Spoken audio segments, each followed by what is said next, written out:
Hold on. Before I start this one, I need you to sit down. What you're about to hear is the story of a kid whose parents gave his twin brother, his 15-year-old twin brother, full control over what he was allowed to eat. Every meal, every snack, every single day for 14 months. Nobody stopped it until this kid collapsed in a school cafeteria weighing 109 pounds. His own family turned food into a weapon and handed the trigger to a teenager. What happened after that collapse? Justice. Real, ugly, court-documented justice. And honestly, this guy handled it with more composure at 15 than most grown men would at 40. Let's get into it. My parents let my twin brother decide what I could eat. For 14 months, he starved me. Then the school nurse made one phone call and my whole family went down. I woke up on the cafeteria floor with the school nurse, Mrs. Ortiz, kneeling over me asking if I could hear her. My vision was blurry around the edges, and my mouth tasted like pennies. The lights above were way too bright, making my head pound in rhythm with my heartbeat. She was holding my wrist, checking my pulse, and I could see her lips moving, but the words took a couple seconds to actually register. Nate, can you tell me when you last ate? Should have been a simple question. It wasn't. Breakfast had been half a piece of dry toast, because Kyle said I'd been looking bloated and needed to cut back on carbs. Lunch was supposed to be in 10 minutes, but I'd have to show Kyle my tray first, and he'd decide what I could actually eat. That's how it had worked for the past 14 months. Ever since my parents set up what they called the meal approval system, after I supposedly ate Kyle's birthday cake slice without permission. I'd been a normal 15-year-old kid before the rule started. 5'9", 153 pounds, on the JV soccer team with a decent shot at varsity next year. I was identical to Kyle in almost every way. Same dark hair, green eyes, same lean build, same face that made people do double takes when they saw us together. We'd spent our whole lives being compared and treated like a match set, but that was before our parents decided Kyle's judgment about food was more reliable than mine. Before they gave him complete control over what I could eat each day, portion by portion, meal by meal. Before I started disappearing inside my own body, while my twin decided whether I deserved protein or vegetables or anything more than whatever scraps he felt like approving. Mrs. Ortiz helped me sit up, and I saw the crowd of students that had gathered, phones out, filming my collapse like it was content. She waved them off and called for the vice principal. My hands were shaking, which had become normal lately. Low blood sugar, probably. Kyle had approved oatmeal for breakfast yesterday, but only 3 spoonfuls because he said I hadn't done enough chores to earn a full bowl. Dinner the night before had been plain salad. No dressing, no protein, because apparently I'd been rude to him and needed to learn respect. The system my parents created meant every meal required Kyle's approval, and his approval came with conditions, restrictions, and punishments that had nothing to do with nutrition and everything to do with power. Mrs. Ortiz took my blood pressure and frowned. She asked again when I'd last eaten a full meal. I couldn't remember. Maybe 3 days ago. Maybe longer. Time had started blurring together, and I'd stopped keeping track of things like adequate calories. Those concepts belonged to a different version of my life. She told me to stay put while she made a phone call. I heard her say words like severely underweight and possible malnutrition, and need immediate evaluation. The backstory was almost boring in how stupid it was. 14 months earlier, my parents threw a birthday party for Kyle and me. We'd turned 14. Mom ordered this fancy cake from an expensive bakery, chocolate with raspberry filling and cream cheese frosting. The party was mostly Kyle's friends because he was more social. The twin everyone gravitated toward, while I was quieter and less interesting. At some point during the party, a slice went missing. Kyle's slice specifically, the corner piece he'd claimed before the official cutting. He'd set it aside to eat later, and when he went back for it, the plate was empty. He immediately accused me, said I ate his special piece because I was jealous the party was really more his than mine. I hadn't eaten the cake. I'd been outside playing soccer with some kids when it disappeared.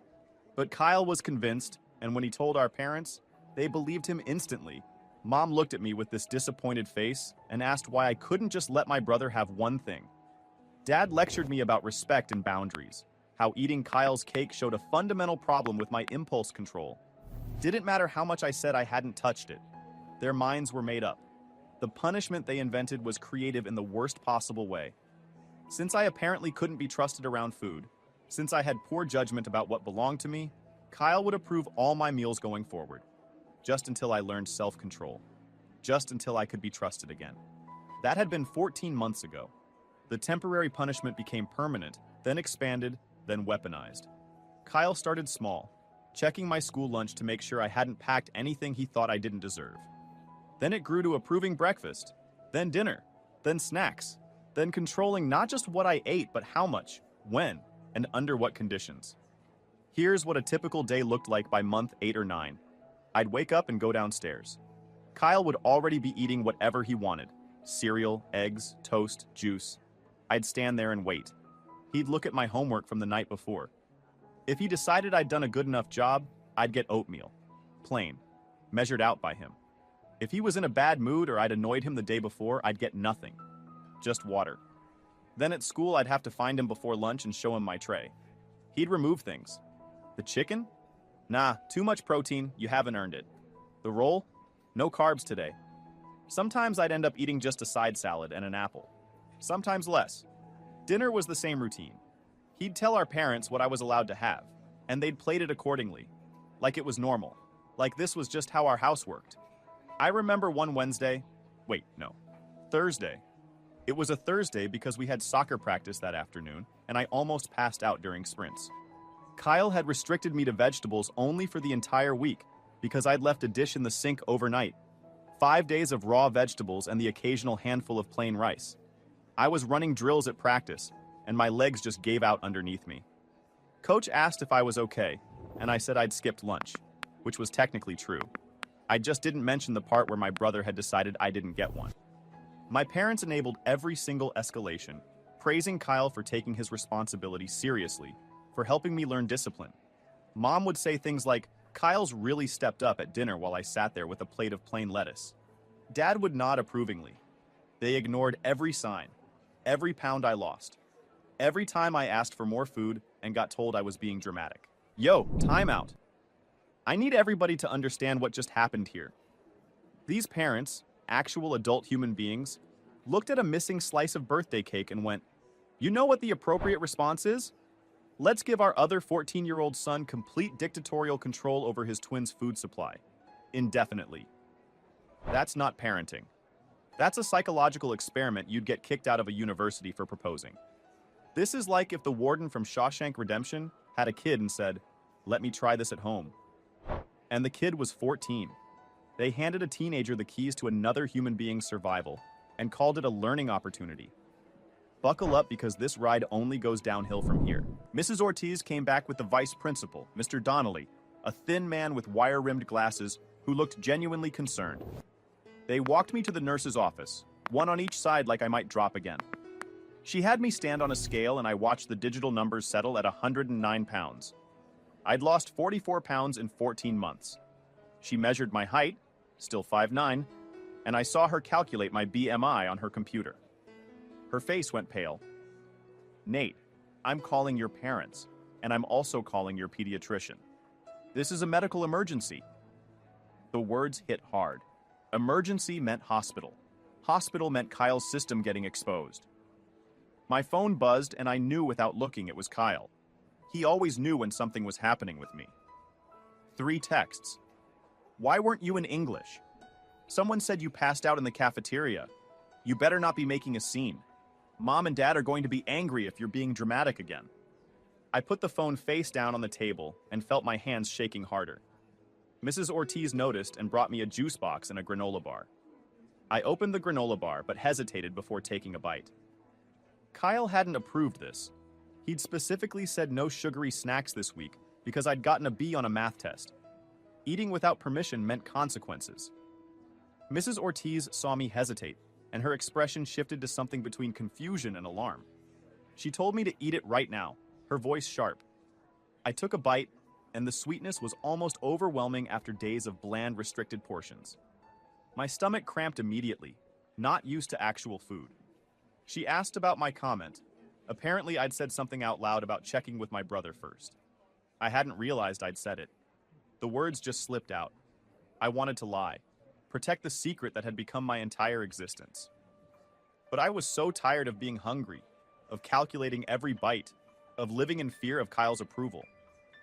My parents let Kyle decide what I can eat. It started as a punishment 14 months ago. It never stopped. Mrs. Ortiz's face went through several expressions before landing on professional concern. She closed her office door, sat across from me, and said something nobody had ever said to me before. Nate, what you're describing is abuse. What your parents are doing is neglect. What your brother is doing is controlling and harmful. This isn't discipline. This is systematic starvation by someone who has no medical training and no right to make these decisions. I'd never heard it put that plainly.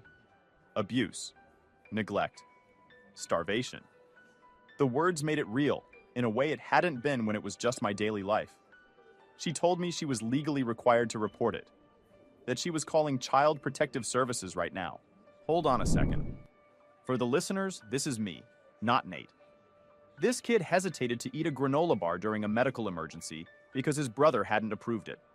His body is literally shutting down, and his first instinct is still to follow the rules his 15-year-old twin set up. That's not discipline. That's programming. Kyle didn't just control Nate's food. He rewired this kid's survival instincts, turned basic hunger into a permission slip. And the parents watched this happen for over a year and said, yeah, Kyle's doing great.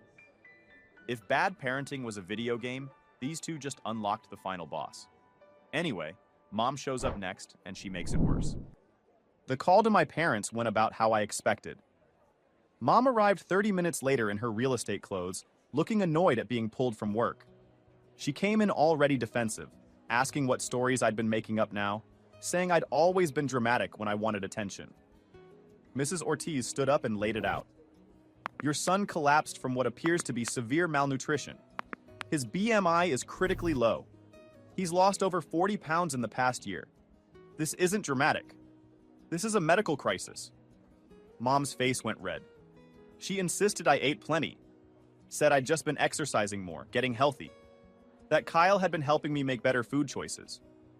Mrs. Ortiz pulled out a chart she'd been compiling, growth measurements from my annual school physicals going back 5 years. Steady growth through middle school, then a sharp cliff starting exactly 14 months ago. This isn't healthy weight loss. This is starvation. Mom's expression shifted from annoyed to defensive, to something that looked almost like fear. But she doubled down. Said Kyle was responsible and had excellent self-control. That they trusted his assessment of what I needed. My pediatrician, Dr. Kessler, arrived an hour later. She'd been my doctor since I was 3. A calm woman with silver-streaked hair who'd given me every vaccine and treated every childhood illness with patient efficiency. She took one look at me and her professional mask cracked. She did a quick exam right there in the nurse's office. Heart rate, blood pressure, skin, nails, hair. Each observation made her expression darker. She turned to my mother and told her to take me to the hospital immediately, that she was concerned about organ damage. Mom crossed her arms and said everyone was overreacting. Dr. Kessler pulled up my growth chart on her tablet. 5 years of checkups showing normal, consistent weight through age 13, then a straight drop starting 14 months ago. She zoomed in. His last recorded visit was 13 months ago at 151 pounds. Perfectly healthy. Now he's 109. That's a 28% loss of body weight. In medical terms, that's starvation. Mom's face had gone from defensive to white. But Kyle said Nate needed to cut back. He said Nate was eating too much. Dr. Kessler's expression went hard. Kyle is a 15-year-old child with no medical training. He's not qualified to make nutritional assessments for anyone. What you've allowed to happen borders on criminal neglect. Wait. Let me jump in. The mother just watched a doctor explain her son is being starved to death, and her response was, "But Kyle said he needed to cut back." Ma'am, Kyle is 15. He can't drive a car, vote, or buy a rated R movie ticket, but you gave him authority over another human being's caloric intake? That's like putting a toddler in charge of air traffic control and blaming the planes when they crash. And she canceled medical checkups, so no doctor would notice. That's not ignorance. That's a cover-up. The mom from Matilda is watching this like, even I wouldn't do that. Popcorn ready because CPS is about to walk through that door. The CPS worker arrived at 2:47. A woman named Linda Torres, who'd been doing child welfare investigations for 11 years. She pulled me into a private room and asked me to tell her everything from the beginning. I walked her through all of it. The birthday cake, the initial punishment, how it escalated over 14 months, Kyle's rules. No breakfast without completing all homework first. No lunch without Kyle approving my outfit that morning. No dinner without finishing all chores to his satisfaction. No snacks unless I'd earned them through good behavior, which was defined entirely by whatever mood Kyle happened to be in. I told her about the portions getting smaller, the rules getting stricter, how Kyle started denying me protein because he said I didn't need to build muscle, how he'd restricted me to mostly vegetables and occasional grains, how some days I got nothing because I disappointed him in some vague way I couldn't even identify. Linda took notes in a leather-bound notebook. When I finished, she asked one question that broke something open inside me. Nate, do your parents know the full extent of what Kyle has been doing? I thought about it honestly. I think they know I'm hungry. But they see it as Kyle being responsible, as me learning a lesson. When I try to tell them I'm starving, they say I'm being dramatic, that Kyle knows best. She closed her notebook and looked at me directly. Nate, I'm placing you in emergency protective custody, as of right now. You won't be going home tonight. The relief was so intense it made me dizzy. Not going home. Not facing Kyle. Not having to ask permission for dinner. I sat there in that little conference room and felt something I hadn't felt in over a year. Like maybe things could actually get better. It sounds dumb saying it now, but when you've been inside something that bad for that long, you forget that getting out is even an option. Your world shrinks down to just surviving the next meal decision. The hospital was a blur of tests and concerned faces. They drew blood, took x-rays, did an EKG to check my heart. Each test revealed more damage. Blood work showed anemia, vitamin deficiencies, electrolyte imbalances. X-rays showed decreased bone density for my age. The EKG showed an irregular heartbeat, consistent with malnutrition. Dr. Kessler compiled everything into a report for CPS and the district attorney's office. Nate, your body is eating itself to survive. Your muscle mass is depleted, your bone density is that of someone much older, and your organs are under severe stress. If this had continued much longer, you could have had heart failure or kidney damage. You could have died. The words should have scared me, but I mostly felt numb. I'd been dying for 14 months, just slowly enough that I hadn't realized it was happening. They admitted me for 3 days of nutritional rehabilitation. Refeeding someone who's been starved requires careful supervision. Introducing food too quickly can cause dangerous electrolyte shifts that can actually be fatal. So they put me on a controlled meal plan, small portions every few hours, each one monitored by nurses who documented what I ate and how my body responded. The first real meal I had without Kyle's approval was chicken broth and crackers, and I cried while eating it because nobody told me I couldn't. The nurse on duty, a young guy named Joel, sat with me and let me cry without asking questions. Later, he told me he'd worked in the pediatric unit for 6 years and had seen his share of bad situations. But something about mine hit different. Brothers aren't supposed to do that to each other, he said, and parents aren't supposed to let it happen. My parents tried to visit on the second day. Hospital security stopped them. Linda had put a protection order in place. I watched from my window as they argued with the security guard in the parking lot. Mom gesturing angrily, Dad on his phone probably calling lawyers. Kyle wasn't with them, and I wondered what he was thinking. Whether he felt guilty or justified or nothing at all. My phone had been taken by CPS as evidence. All the texts from Kyle documenting his control. All the conversations where he denied me food or set impossible conditions for earning meals. Linda said the messages alone were damning. Okay, stop. This detail is wild. CPS took Nate's phone as evidence, right? But Kyle also kept his own records. A whole notebook. Handwritten. Every meal approved or denied. Every punishment. Every restriction. Dated and detailed. This kid was running a dictatorship and journaling about it like a Bond villain with a day planner. October 22nd, Nate complained about being hungry. Added 2 additional days to restriction as consequence for whining. B-row. You wrote that down in your own handwriting and handed it to investigators. That's not a confession. That's a resume for a job nobody's hiring for. If self-incrimination was an art form, Kyle just painted the Mona Lisa and signed it. Moving on. Linda also interviewed Kyle. According to her notes, he'd shown zero remorse. Defended every decision. Insisted I'd needed strict control because I was impulsive and undisciplined. His notebook, that handwritten record of every meal he'd approved or denied, was entered as evidence. Dr. Kessler submitted her medical report to CPS and copied the district attorney's office. She'd consulted with a pediatric nutritionist, Dr. Yuki Tanaka, who reviewed my case and confirmed that no reasonable person with access to food would lose that much weight voluntarily. Dr. Tanaka estimated I'd been consuming somewhere between 800 and 1,200 calories daily, less than half what a growing teenage boy needs. She'd written in her supplemental report that the level of restriction over 14 months constituted torture. Criminal charges came 6 weeks after my collapse. The district attorney, Patricia Landry, filed charges against both my parents. Dad, Gerald Holloway, got 2 counts of child endangerment and 1 count of criminal neglect. Mom, Diane Holloway, got the same, plus an additional count of failure to protect, up to 5 years each. Kyle was charged in juvenile court with assault and battery, the legal theory being that systematic starvation constituted physical harm. The family CPS placed me with was a couple in their 40s named Greg and Wendy Carter, who'd been taking in teenagers for 8 years. They lived in a quiet neighborhood 30 minutes from my school, in a house that smelled like cooking and had a kitchen I could access whenever I wanted. Wendy sat me down the first night and explained their one rule about food. There were no rules about food. The fridge and pantry were open to me at all hours. I was supposed to eat when I was hungry and stop when I was full. That first week was surreal. I kept hovering near the kitchen during meals, waiting for permission that didn't need to be asked. Wendy started leaving sticky notes on the fridge. You don't need approval. Food isn't conditional. Trust your hunger. Greg, who worked from home as an accountant, would check in periodically. Not controlling, just concerned.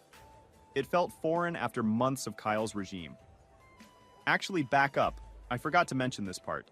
My best friend Becca was the only person I'd texted from Wendy's phone during that first week. She'd heard rumors and showed up the next day with flowers and a container of homemade cookies. Said she'd known something was wrong, that I kept getting thinner and Kyle kept making weird comments about my diet. She should have said something sooner. I told her it wasn't her fault. Nobody expects a family to do what mine did. The trial was smaller than I expected. Wood-paneled courtroom, formal, but not huge. My parents sat with their attorney, Richard Greenfield, some polished guy who'd built a career defending wealthy clients. Kyle sat separately with a court-appointed attorney who looked uncomfortable with her own client. Patricia called me to testify and my hands were shaking so bad I had to grip the railing. She walked me through everything chronologically. The cake, the punishment, the escalation, the specific rules, the physical effects. I answered every question directly. Greenfield's cross-examination tried to suggest I had an eating disorder, that I was attention-seeking, that Kyle was just trying to help me eat healthier. I shut each one down. Multiple doctors had evaluated me. No eating disorder. Weight loss entirely from external restriction. Dr. Kessler testified next and demolished the defense. Growth charts, blood work, bone density scans. She stated flat out that my condition was not self-inflicted. Greenfield tried arguing teenagers sometimes lose weight during growth spurts. Dr. Kessler didn't even blink. Growth spurts involve increased height, not decreased weight. Nate's height stayed the same while his weight plummeted. That's not development. That's starvation. Linda testified about the investigation and presented Kyle's notebook. She read entries aloud. August 15th, Nate was mouthy at breakfast, denied lunch. September 3rd, Nate got a B on his history test, restricted to vegetables only for 3 days. October 22nd, Nate complained about hunger, added 2 additional days to restriction. Each entry time-stamped in Kyle's own handwriting. The defense tried arguing Kyle acted under parental authority. The prosecution countered with evidence that my parents had actively enabled it. Canceled medical appointments to hide the weight loss, emails between them discussing my dramatic complaints about hunger, texts praising Kyle's discipline, and telling him to ignore my protests. Patricia read one email exchange between my parents out loud. Mom had written, "Nate's complaining again about portions," and Dad had responded, "Trust Kyle's judgment. He knows what Nate needs better than Nate does. The boy needs to stop fighting the system." The jury shifted in their seats when they heard that one. The prosecution's closing argument was sharp. Patricia stood in front of the jury and said these parents didn't accidentally neglect their son. They built a system of control. delegated it to a child, and then actively covered it up by canceling medical appointments and dismissing every warning sign. Nate lost 44 pounds. His heart was failing. His bones were deteriorating. And his parents' response to every cry for help was, "Trust Kyle." That's not a mistake. That's a choice they made every single day for 14 months. The jury deliberated 7 hours. When they came back, the verdict was read with a steady voice that filled the courtroom. Dad, guilty on all counts. Mom, guilty on all counts. Mom started sobbing. Dad sat there stone-faced. Kyle looked confused, like he genuinely couldn't understand why everyone was treating this as serious. Hold on. For the listeners, this is me one last time. I need to talk about Kyle's face when the verdicts dropped. Confused. Not scared, not guilty, not sorry. Confused. Like somebody told him water is wet and he's processing it. This kid documented 14 months of starving his twin, watched his brother collapse at 109 pounds, showed zero remorse to investigators, and when the jury said guilty, he looked around like, wait, I'm the bad guy? That's a kid who genuinely believed he had the right to control another human being's survival and is now experiencing the novel sensation of someone telling him no. Anyway, sentencing. And the judge was not playing. Sentencing came 6 weeks later. Judge Margaret Olson, 20 years on the bench, zero patience, handed down sentences harsher than even the prosecution had requested. Dad got 4 years in state prison. Mom got 5, due to her additional failure to protect charge. Both would complete mandatory parenting classes during incarceration. Upon release, 5 years probation with no contact with me unless I initiated it. Both placed on the state child abuse registry permanently. Judge Olson's voice was cold. You were entrusted with the care and protection of your children. You failed catastrophically, enabling one child to torture another for over a year. The harm you've caused is profound and potentially permanent. Kyle's juvenile case resulted in 18 months in a juvenile detention facility. His attorney argued for probation and community service, but the judge reviewed the evidence and determined detention was necessary. Kyle would finish high school through the facility's education program and carry a juvenile record. I wrote my own victim impact statement, read it aloud in court while my parents sat avoiding my eyes. I told them about the days I'd been so hungry I couldn't think straight in class. The nights lying awake with my stomach cramping, staring at the ceiling wondering if this was just my life now. The moment I realized my own family valued Kyle's control more than my survival. I told them they'd broken something fundamental, that I'd never trust the same way again. Final update. Physical recovery took about 18 months of careful nutritional rehab and medical monitoring. Dr. Kessler tracked my weight gain, celebrating each pound. I eventually stabilized around 155, close to my pre-starvation weight, but with composition changes that reflected the damage. Bone density improved but never fully recovered, meaning I'd deal with higher fracture risks for the rest of my life. My heart healed from the irregular rhythms, but Dr. Kessler warned me I'd need cardiac monitoring every couple years going forward. The physical scars were permanent, written into my body. The Carters officially adopted me 6 months after my removal, gave me stability, and a family that didn't make love conditional on obedience. Wendy taught me to cook, helped me rebuild a normal relationship with food, and relearn what hunger and fullness actually felt like without fear attached. Greg helped me prep for the SATs and supported my college applications. They showed me what healthy parenting looked like. It was the first time I'd seen it up close. The thing nobody tells you about recovering from something like this is how weird normal feels. For months, I couldn't sit down to eat without this knot in my stomach, waiting for someone to tell me I hadn't earned it. I'd open the fridge at midnight for a glass of water and freeze up, half expecting Kyle's voice to come from behind me asking what I thought I was doing. Wendy found me once standing in front of the open pantry at 2 in the morning, just staring at the food. Not eating, just making sure it was still there. She didn't say anything, just made me a sandwich and sat with me at the kitchen table while I ate it. I finished high school at a different school near the Carter's house. Fresh start where nobody knew my history. Made the varsity soccer team junior year, which felt like getting back a piece of myself that Kyle had taken. I wasn't the same player I'd been. My stamina was lower, my bones ached in ways they shouldn't at 16. But I was out there, running, eating whatever I wanted for dinner after practice. Nobody standing over my plate deciding if I'd been good enough. Went to a state university 4 hours away studying criminal justice. Actually, wait, I think I declared that sophomore year. Freshman year, I was undecided. Whatever, doesn't matter. I wanted to understand how the legal system could better protect kids in situations like mine. Graduated with honors. I never reconciled with my parents. They served their sentences and moved to a different state where nobody knew them. They sent letters occasionally, awkward attempts at connection that always avoided taking actual responsibility. I read them once each and filed them away. Not angry anymore, just not interested in pretending we could rebuild something that had been fundamentally broken. Some relationships don't deserve saving. The parent-child bond isn't sacred if the parents failed their most basic duty.